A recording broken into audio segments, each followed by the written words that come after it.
안녕하세요. 오늘 저희가 함께 좀 파볼 자료는요.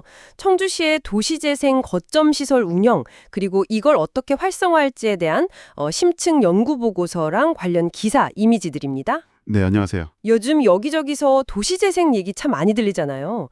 그 중심에 이 거점 시설이라는 게 있는 것 같은데 맞습니다. 이걸 정확히 왜 만들고 또 어떻게 운영되는지 좀 궁금하실 텐데요. 오늘 저희 목표는 이 시설들이 지금 어떤 상태인지, 왜 잘 되는 곳도 있고 또 어려움을 겪는 곳도 있는지, 그리고 이게 계속 잘 되려면 뭐가 필요한지 알아보는 겁니다. 네, 중요하죠. 특히 뭐 지역 개발이라든지 커뮤니티 공간 이런 데 관심 있는 당신이라면 오늘 내용이 꽤 흥미로우실 거예요. 보고서를 보니까요. 청주시에 정말 다양한 거점 시설이 있네요. 와, 오래된 담배 공장을 완전 거대한 복합 문화 공간으로 바꾼 문화제조창. 네, 그쵸. 진짜 아담한 동네 사랑방 같은 안덕벌 공간까지. 이 전체적인 그림은 좀 어떤가요? 네, 말씀하신 것처럼 그 규모나 목적, 형태가 정말 제각각입니다. 지역에 활력을 불어넣거나 주민들 편의를 제공하거나 일자리를 만들기도 하고 또 문화를 보존하는 등등 그 목적도 다 다르고요.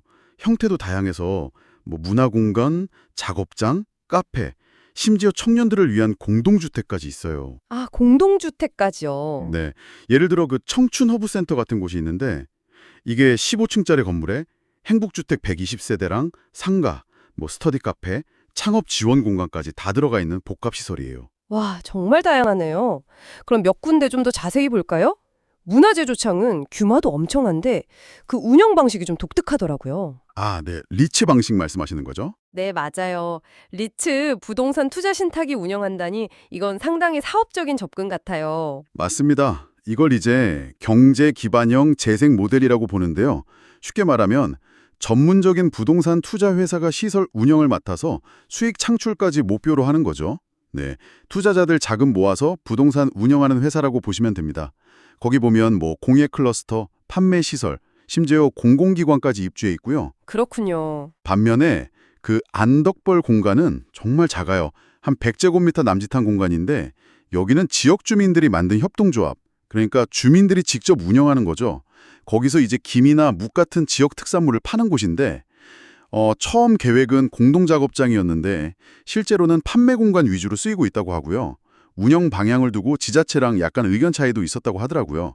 그러니까 이렇게 정말 극과 극의 사례가 같이 있는 거죠. 그렇군요.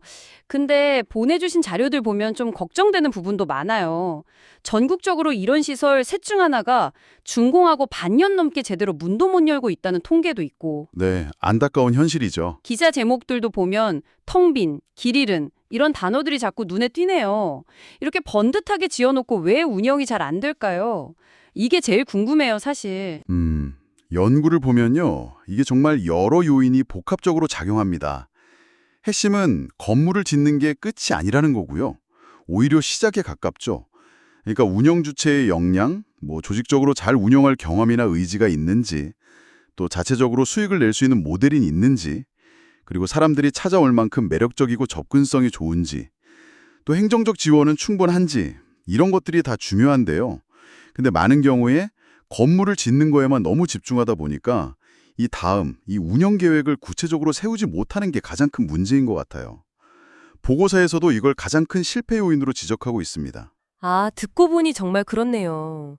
건물이 아무리 좋아도 사람이 안 찾고 운영할 사람이 없으면 소용이 없으니까요. 그렇죠. 근데 비교 사례로 보여주신 영주 남선센터는 좀 다르다고요? 거기는 미리 운영 계획을 아주 구체적으로 세웠다면서요? 네, 맞아요. 영주 사례는 그 사전 준비성이 정말 돋보입니다. 사업 끝나기 전부터 주민협동조합을 참여시키고 할머니 밥집이나 카페, 숙소 같은 시설별로 예상 수입까지 미리 다 계산했어요. 연간 한 1억 4천만 원 정도. 보고서에 그 표로 자세히 나와 있죠. 와, 정말 구체적이네요. 네, 그냥 계획만 한 게 아니라 시범 운영까지 해봤고요. 그리고 만둣국 밀키트 판매라든지 농촌 체험 프로그램처럼 사업 아이템도 다양하게 준비했더라고요. 결국에는 운영 주체가 실제로 공간을 잘 운영할 수 있게 미리 역량을 키우고 구체적인 사업 계획을 세우는 것. 이게 청주시 사례에서도 좀 배울 점인 것 같습니다. 청주시도 그럼 지원은 하긴 한 건가요? 네, 뭐 도시재생 허브센터 협동조합의 바리스타 교육 같은 걸 지원하긴 했지만 조금 더 체계적인 준비가 필요하다. 뭐 이런 지적이 있는 거죠. 결국 핵심은 건물을 짓는 것에서 공간을 살리는 것으로 이 초점을 옮겨야 한다는 거네요. 정확합니다. 단순히 하드웨어를 만드는 게 아니라 그 안에서 돌아갈 소프트웨어랑 운영 시스템을 미리 탄탄하게 설계해야 한다. 맞아요. 그래서 보고서에서도 뭐 통합관리 조례를 만들자, 아니면 시설 특성이나 운용 주체 역량에 맞춰서 지원을 좀 다르게 하자, 장기적으로는 아예 전담 재단을 만들자, 뭐 이런 거버넌스 구축 방안을 제안하고 있습니다. 중요한 건 개별 시설 운영을 넘어서 이 지역 전체에 활력을 불어넣는 지속 가능한 생태계를 만드는 거죠. 네, 오늘 청주시 도시재생 거점 시설들의 현황과 과제를 쭉 훑어봤는데요. 와, 정말 화려한 복합 문화 공간부터 소박한 동네 시설까지.